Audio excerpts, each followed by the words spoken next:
What's going on? Welcome back to Fanatic Journey. So today we're going to talk to you about Lucid. I want to go over some of the current data points, what shorts are doing, as well as what analysts are kind of changing for Lucid's upcoming Q1 earnings. So I'm going to go over all that, but first make sure you guys hit that thumbs up.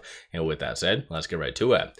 So starting off, it is down 4.31%. The broad market, in fact, is selling off because of GDP. So GDP did come in a little bit lower than the forecast, and I guess by a little I mean a lot. So it came in at 1.6 versus the 2.5 forecast. So that's spooking the broader market, of course, but still, if you think about it, I feel like it's kind of overdone with Lucid. And so this is why I did decide to buy a little bit. I'll talk on that in a second.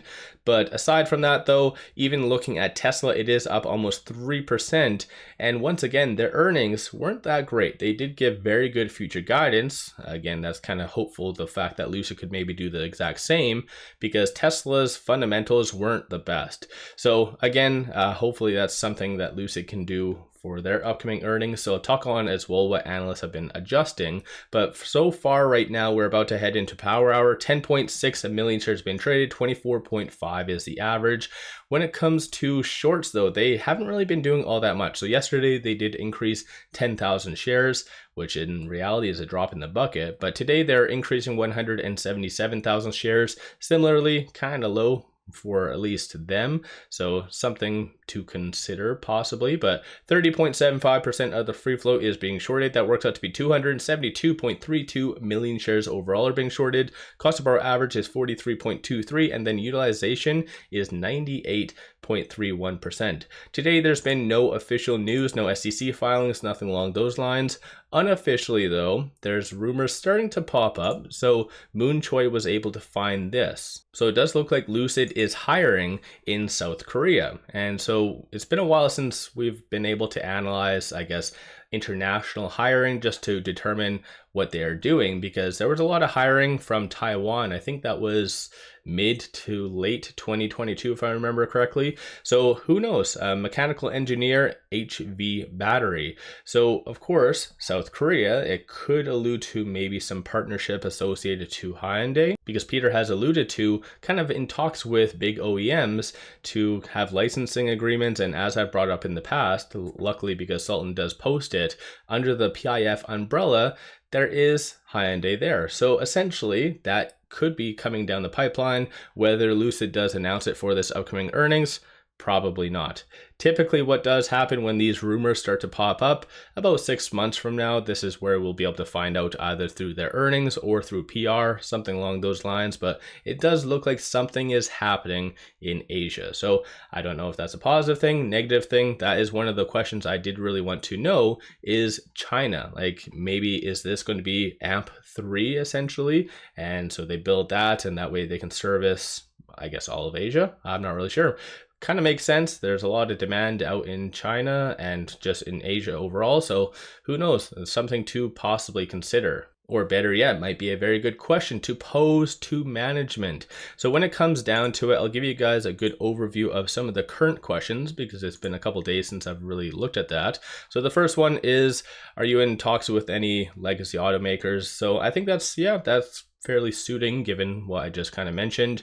Second one, you guys know my stance on profitability. Lucid's not able or even capable at this stage to kind of give that guidance. So this question is good, probably better suited for the tail end of 2024 rather than right now.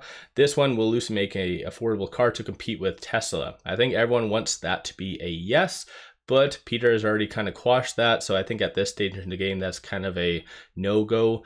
Maybe Lucid's just going to humor people and just say, hey, we'll keep that in mind or something. I'm not really sure. And then this one is just about the whole stock price being very low, or it says output and everything. So I think in reality, the questions are subpar, but still at this stage in the game, it is what it is.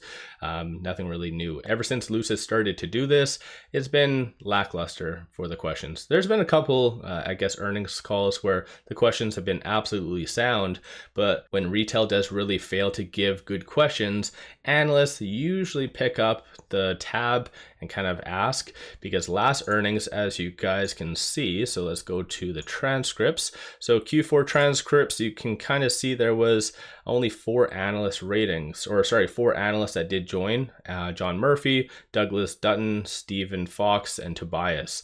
which I believe 𝗖𝗧𝗛, his questions are absolutely horrific all the time. They never really make sense. But John Murphy, Bank of America, very good overall. So I think maybe they can kind of pick up the slack and ask some difficult questions, but we'll just have to wait and see.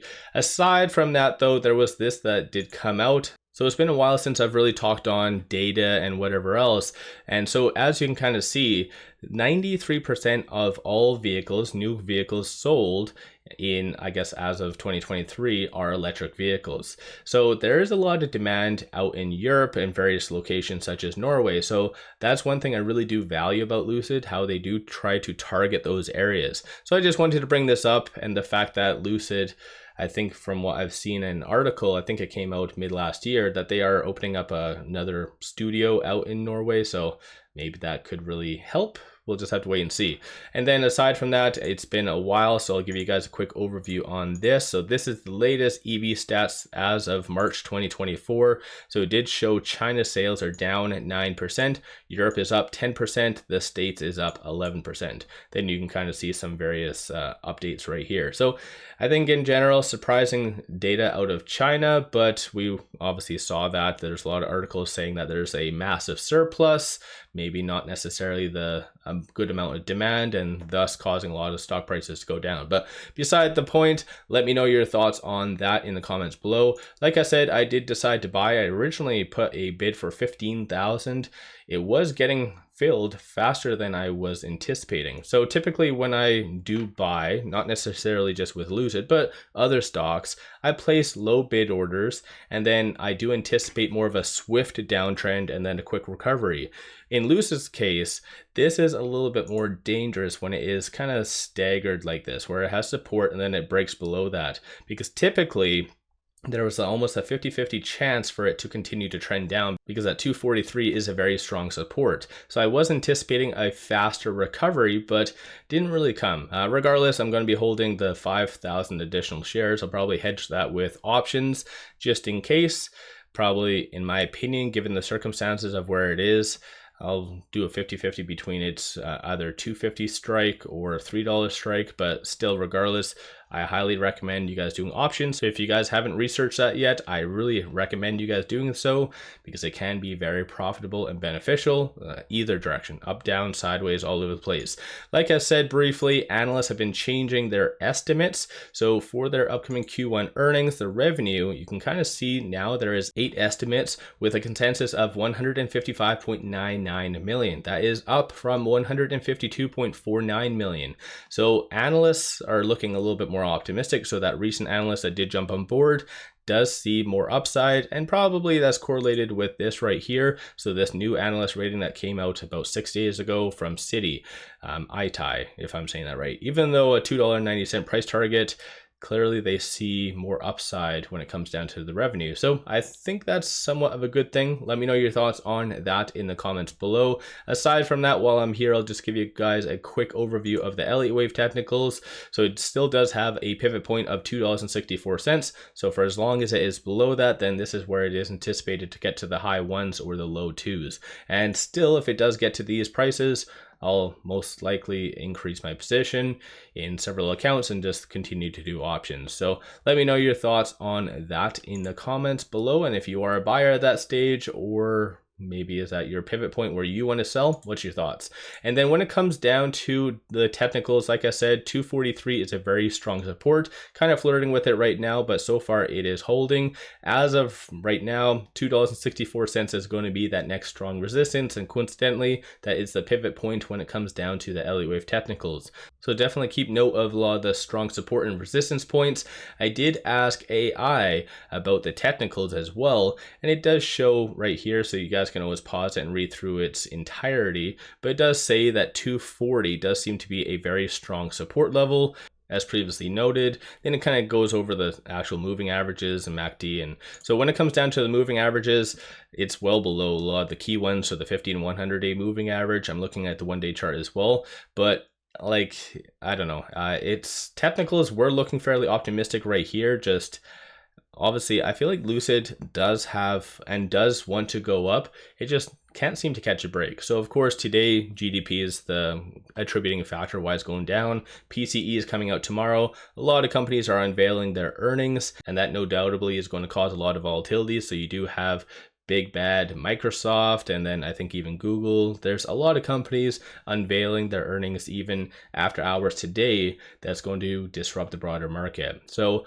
I feel like just Lucid can't catch a break ultimately, so it might be continuing to be stagnant or possibly just in the lower percentile leading up to their earnings. Stochastic though, you do see a nice bullish deviation, so white line above the red, but it is at 40, so that is considered somewhat neutral rather than it being oversold as it has been for a while now. And that does typically happen when you're having it artificially pumped up. So it is fighting back. So this is why, despite it not really going up and this stochastic is going up, the whole reason why is because it's kind of going against the stream. So like I just pointed out with the Elliott wave, it does indicate that it's going to be going down. So it has been fighting against external powers. Like I said, just a lot of abnormal activity has been really keeping it higher, but at what cost? Like I said, eventually it might still be at these levels and be considered overbought. So this is where it will need a very significant pullback. So we'll just have to wait and see. Looking here, number of retail investors have been getting out. So institutions are somewhat buying today and retail isn't. So